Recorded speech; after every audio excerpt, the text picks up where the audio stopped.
What's up everybody, it's Prod here, and today's video is going to be a little bit different than usual because in today's video we're going to be taking Sasuke Uchiha to court. Yes, that is right, you heard correctly, to court, and the trial is going to be based upon whether or not he is the worst friend in anime history.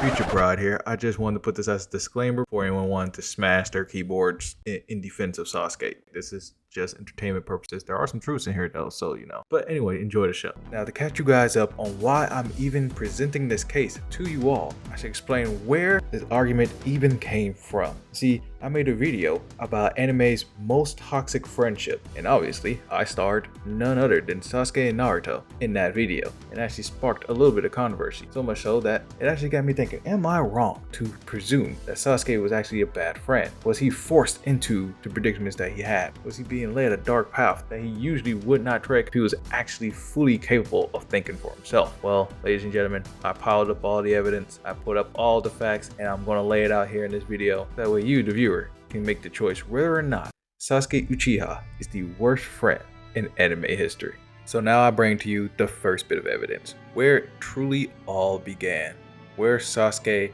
actually wanted to attempt to end Naruto, and inadvertently in the entire series.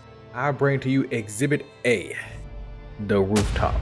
Yes, ladies and gentlemen, this is where Sasuke's first bout of hatred, first bout of jealousy and insecurity first took over him and decided to commit an atrocious act. See, to explain Sasuke's jealousy, and while during the rooftop Sasuke actually attempted to do harm, almost permanent harm, to Naruto, is because Naruto has been doing astoundingly well for himself. He saved the village from Gaara. He brought back a legendary Sani who became the Hokage, and not only that, he was sought after by the Akatsuki members Itachi and Kisame themselves, and survived to live the tale. And during all of this time, Sasuke was in the background, soaking, sad, envious of the success that Naruto seemed to accumulate with more and more time. Sasuke was tired of being played second fiddle, tired of being not the main character. So he brings him out on the rooftop and proceeds to actually engage in a fight. But before the fight actually begins, Naruto tells Sasuke to put on a headband so it can represent that they are equals. And that is when Sasuke looks Naruto in his eyes, and he lets Naruto know that they are not equals, that Naruto is nothing but dirt and trash, that Naruto is beneath him and, I quote, a loser.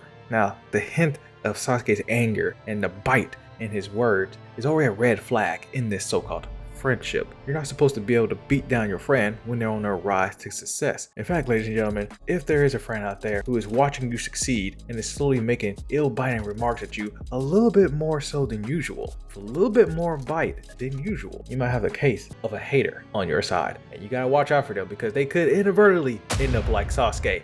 But carrying on with the evidence in Exhibit A, and during the entire fight, Sasuke is the only one doing underhand tactics. He's the only one punching people when they're not seeing, the only one taking advantage of their entire situation and not fighting fairly. Now, dear viewer, I get what you're gonna say. I understand. They're ninjas. They're shinobi. They're supposed to use underhand tactics. But Naruto clearly didn't think that they were going to be doing this during a friendly bout. But Sasuke did. Because he didn't see it as a friendly bout. Because he didn't see Naruto as a friend. Because true friends don't do things like that out of jealousy, out of spite. But I digress. Carrying on, we are now at the moment of truth where Sasuke decides to unleash his fireball jutsu at Naruto, intending to duly harm Naruto. And how do we know this? Well, dear viewer, we actually have video evidence of his inner monologue on how he was so-called confused at the fact that Naruto survived this attack. And not only survived, came out unharmed.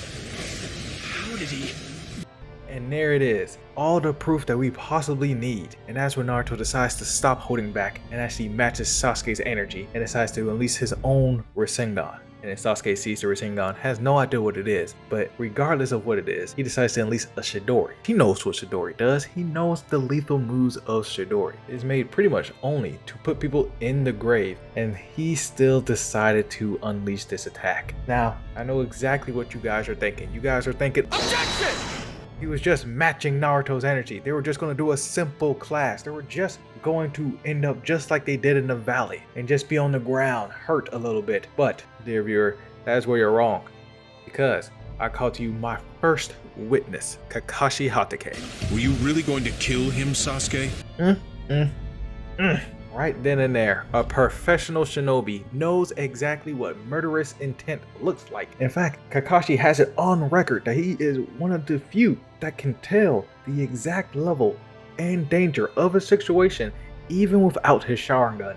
He is one of the few, ladies and gentlemen. But if that's not enough evidence for you, well then, we can now move on to Exhibit B, the Valley of the End. This is the next part of the story where Sasuke again engages in the confrontation. Sasuke again is the one who announces his hatred for Naruto and again puts him down while Naruto was just trying to get up.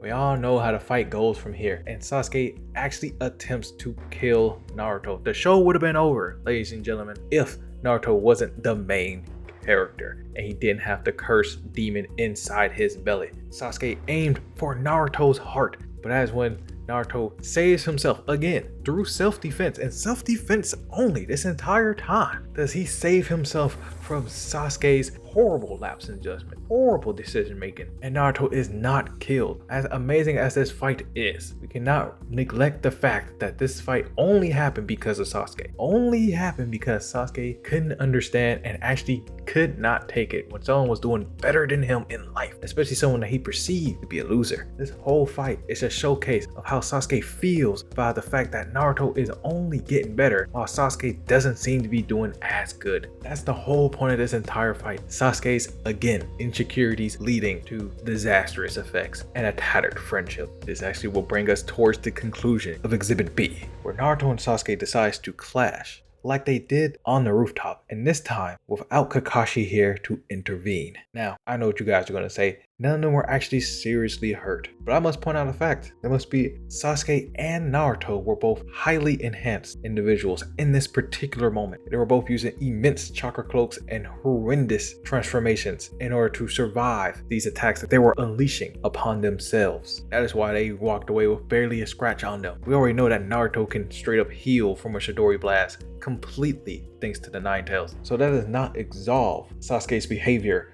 in the clashing of the Chidori and the Rasengan. Now, Sasuke does actually leave Naruto alone. Did have an opportunity to kill him and he did not partake in it. This is true, but there's only one good count.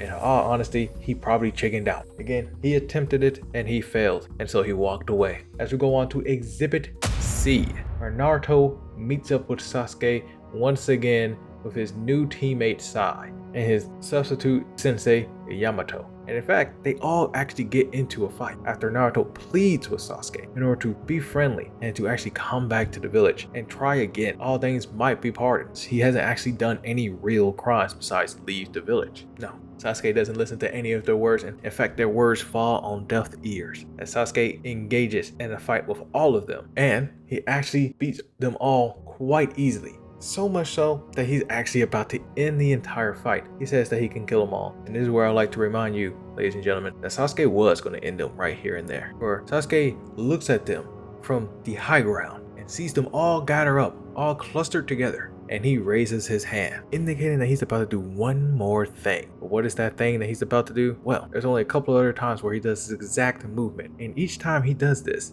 a lightning dragon appears out of the sky. He did it on his brother. He did it on Naruto later in this series. And now, ladies and gentlemen, here is the last piece of evidence, the worst one so far, the most damning evidence we have on case today. It is Exhibit D, where Sasuke and Naruto have their rematch. Now, I say this is the worst one because all of the context around it makes it the worst. With every other example that I've given you, you could have made a case for Sasuke, saying that he was being manipulated or mind controlled, or it was his vengeful spirit, one or the other. You could have said any of these things and you would have had a smidgen of an argument. But this case right here, we know for a fact, 100% guarantee, that Sasuke knows the entire truth about himself. That he knows exactly what is going on. He is no longer being manipulated by anyone around him or fooled around and being lied to by Itachi. No, this is as clear thinking Sasuke could possibly be. There is no insanity here, and yet he comes at Naruto with intent to kill. And not only that, berates Naruto over and over again. This entire fight is about ending Naruto and severing their bonds of friendship. No true friend would actually ever try to attempt this.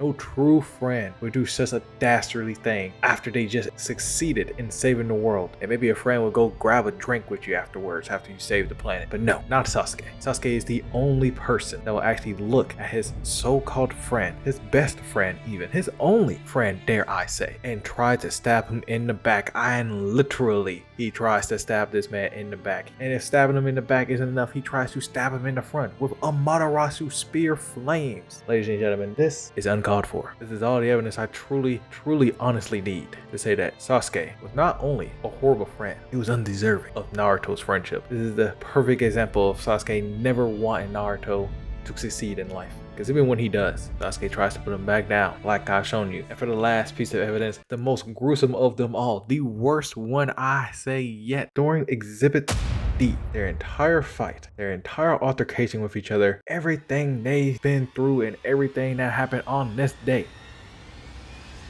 mother effing Sasuke didn't even wish Naruto happy birthday. I rest my case! What's up, guys? It's Pride here. Real quick, I just want to say thank you all so much for giving me the 10k subs. I very much appreciate it. This was the 10k sub video, if you couldn't tell, because of the goofiness of it. Again, you guys are the jury, so you guys do get to decide in the comment section below whether Sasuke is actually guilty of, being a pretty shit friend. I'll leave that up to you all down there. I won't keep you guys too long. I like to keep things short. So again, I very much appreciate everything that you guys have done. Show the love some more. Like and subscribe. I very much appreciate it. And I hope you guys have a good day. Breeze.